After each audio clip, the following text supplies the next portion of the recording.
for Habasa. Sure. Um, and like I said, like I don't like how I mentioned about roller coasters and things that are kind of out of my control and everything like that. Like the cliffs of Saddleback, like you brought up in your podcast, is like a legit rock climb. And there was another incident too. Like I'm coming up from Basin up Saddleback. I'm like, all right, let's see about this rock climb, and like kind of like in my mind taunting Saddleback, and it's like that is if you don't like stuff like that, like again, like be mentally prepared for those. Like some people, like it's way easier to them. Everybody's different, but this Cliffs of Saddleback scared the crap out of me. Um, but again, like if I can do it, like I think if you just take your time and just do any kind of deep breathing practice to help yourself get over it if you're a little nervous or anything, you can do it. And like what helped me at one point was like I just did those two. I don't feel like going back over Basin to go back to the car. I'm going to get to my car is closer. If I just went up these cliffs, I got to get saddled back anyway. I got to do this. So let's go. Definitely. That's the Yeah. mindset to take for sure. Yeah. Yeah. And then on my way back, I ran into this girl, Brenna, at the bridge at the Orbed Trail, which is like, I haven't seen too many bridges, but that bridge is like, I think my favorite bridge. If there's like a favorite bridge thing, but Cool. Yeah. No, yeah, I know the bridge. Yeah. yeah, beautiful bridge. And this girl, I actually met her the night before at the Keene Valley Hostel, and we chatted a bit, and she's telling me her game plan for the day. I think um, she either did Gothics or Gothics and Armstrong.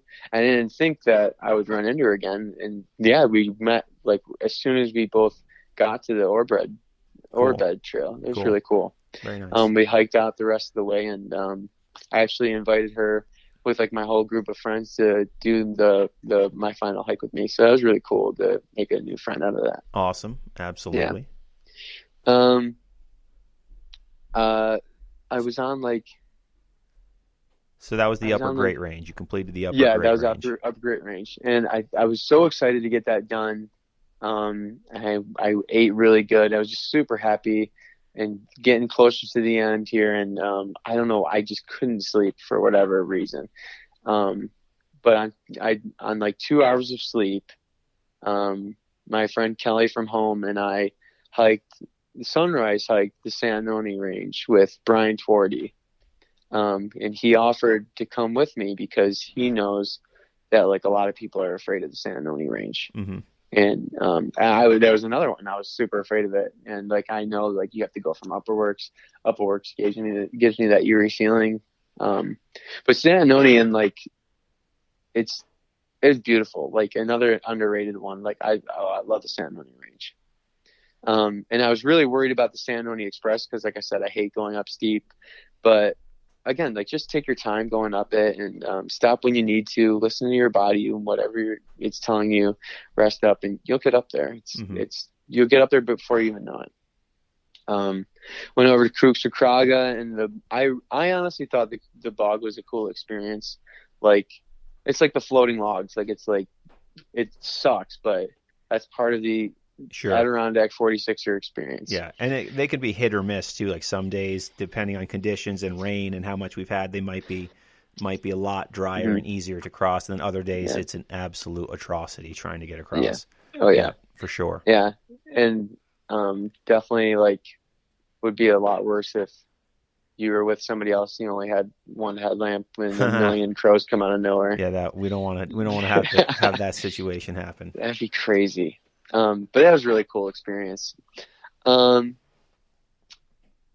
then went over to Panther for number 40. And that's when it really, like, I finally started to feel like this is, I'm getting finally towards the end and I can see the finish line. I wasn't able to, Definitely. for some reason, I wasn't able to see it until then. And like, it was just like unreal. And it's amazing now that so you just hit 40, like you're doing you're doing back to back to back days multiple times, all on big ranges, hitting huge miles. And then you think back to like when you first started, when you did Marcy, and then when you did, you had plans to do like a whole bunch of mountains on the Great Range and you did the lower Great Range, and then you think back to when you went up Giant, like how far mentally like you've come at this point, and physically for sure, but like you can even tell just from hearing the story, like how it's going, you're starting to really get it and get what these mountains are.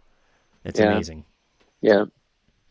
The totals from those 3 days, longest mileage was 56.9 miles, 13,970 feet, 8 mountains. There it is. Yeah. There it is, dude. Yeah. There it is. It's awesome. So you have 6 mountains to go. Yep. And then, like I said, with one weekend I had to. It was my sister's wedding. Of course, I'm going to go to that. I'm not going to like skip out on my sister's wedding and go hiking. But I had to do 3 weeks in a row. So I went on a 3-day weekend from work, and I get there the first day. And I remember people telling me too, like, be careful, like the weather's going to be absolutely insane. And I get to the Keene Valley Hostel, and it was like a hurricane out there. So I stayed in the Keene Valley Hostel all day, all cozied up and really relaxed. And I went and got, I forgot what it's called, but I went and got the Chinese food from the place you mentioned in your podcast. It's really good. China City in Lake Placid. Yeah. The best. Oh, yeah. On October 18th, I hiked Big Slide with Amanda Riggs. She cool. At one point, I reached out and said she wouldn't mind, of course, hiking with me. And it was really like the whole journey at this point has been really surreal. Like I mentioned, like growing up obsessed with baseball, I idolized a lot of players that I watched. So like replacing baseball dreams with hiking dreams. I have a tremendous amount of respect and admire a lot of these hikers that I hear about, and like Amanda Riggs being one of them. It was a real privilege to hike with her. Cool. So I consider, like, if you were to say this, I think to her, like she wouldn't agree. Like same with James. Like I look at those two as like hiking legends, and they may not agree, but I certainly do. Yeah, what both of them do is absolutely phenomenal. Unreal. And, like they're in the top 1% of what people can do out physically out on the trails. And I'm like, since meeting him, I've become really good friends with James. And I still learn more about his stories, and I'm just like, what, dude? Like they're both like some people that like, they really show what the human body is capable of. It's just unreal. But, we didn't have a view at all going up. I think there's still a lot of, clouds from the day before with the rain and everything. But it was completely covered in snow, and that was my first snow experience, and it was magical. It's like knowing how much like gear costs and everything for like snowshoes, like that's really daunting too. But if you can like kind of pile it together and like any point, like go and experience winter hiking at some point, like I highly recommend it. Like that trip there, like I had no desire to become a winter 46'er. It was that hike where I was like, yep, I think I want to become a winter 46'er now. Like it was magical seeing all of that. Yeah, winter hiking definitely can grab a person, and it's a whole different experience. I enjoyed it a lot. Yeah. The next day, October 19th, I went and did Colden by myself. And again, like I said, with like every other hike, I was really scared. But I was really scared with this one because of the snow, and the only GPS I had was All Trails. I didn't have like the like an extra GPS thing to be able to like reach out to somebody, because I don't have any cell service other than when I get to the very top of the mountain. So like if I were out there, nobody knew where I was, and I like break an ankle or something, like that would not be good. Yeah. Another reason to invest in a GPS, a Garmin of some sort. Yeah. Yeah. They're game changers, man. I hiked without it forever, and then I bought one, and I was like immediately a game changer. Yeah. Yeah. Highly recommend. And like I got to think too, like, yeah, like $450 is expensive, but like is $450 worth like a life-saving scenario? Like, yeah, absolutely. When you need that GPS, you'll much rather have that on your pack than $400 in your bank account. Absolutely. But yeah, Colden, like I have my favorite hikes and ranges, like the McIntyre Range, Dick's Range, Habasa, but Colden is up there as one of my favorite like single peaks. There was a moment where like I started freaking out really bad. I got up to that false summit of Colden. I don't know what Sure. it's called. Is it like Little Colden? I don't Yeah, know what. I mean, people call it Little Colden. I don't know if that's Yeah, an official name, but that's what I yeah, tend to hear it being called. yeah. And I'm following footprints at this time, and like I when I get there, I think people like kind of got lost too. Like at least what I'm seeing in the footprints, and they like turned around. So here I am again, like another scenario where I'm like, I'm here. I finally come all this way. Like I'm not leaving. Well, I can see the like Colden like is literally half a mile away with like 200 to 500 feet in elevation gain left. Like I'm not leaving, but I freaked out a bit and somehow like found my way. You just kind of go around that bend there, and I'm still not sure if I'm going the right way, but I'm going. And I come up to this point where um, I can tell there's like these wooden planks on the trail, and I'm just in like in a cave of like um, the branches being hung low from heavy snow on top.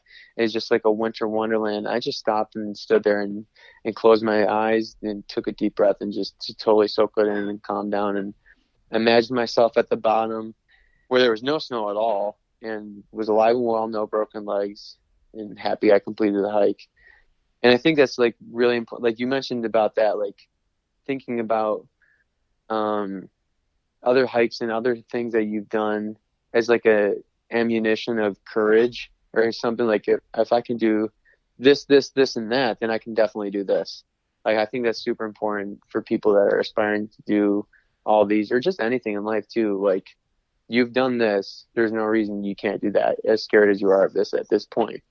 And to periodically just like imagine and visualize like the end goal. I think that's no matter like marathon running too. Like leading up to me doing my marathon, I visualized me crossing the finish line happily, and I didn't give up or anything like that. So I think that's super important for people to do. Like Yeah, look back how far you've come and visualize the ending. and it's amazing what you can do when you just stop and take a few deep breaths too, and you can like mentally get back to like a calm position to think and think rationally and think intelligently and move forward Yeah. calm now after a few Yeah. deep breaths, especially when you're out there and you think you're lost and you can tell people can easily just like start getting super anxious and like kind of freak out immediately, but it's like just relax, take a deep breath, take a step backwards, look around, you'll be all right.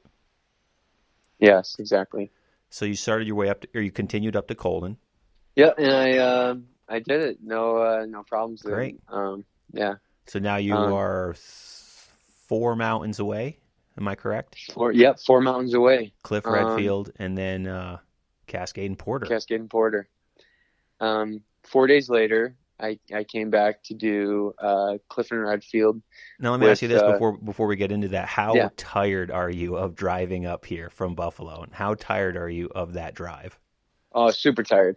I mean, like, like it kind of got to a point where it was like the norm, and like I Sure. would just listen to music and just try to like just keep myself entertained, like dance and sing in the car as best as I could. Like first, like keep myself awake because like it kind of gets boring. But yeah, I was at this point I was getting really tired of it. Yeah.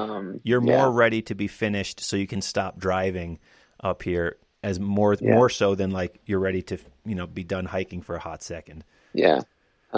I think it would be different if I lived out there, Sure. Oh, it but definitely would be. but Definitely with would be. the, I mean, yeah, but with all the driving too, I almost started to like hate it all, and Mm-hmm. that's like It becomes a not, chore. yeah, exactly. And I didn't want to ever get to that point, but it did, and I was like, well, this is the goal that you set out to go for. You bet, like you're here, you're almost there. Like just do your best to complete it. Yeah. But yeah, yeah, it was definitely a chore. Um, so yeah, 4 days after that, I came back to do Cliff and Redfield. Because James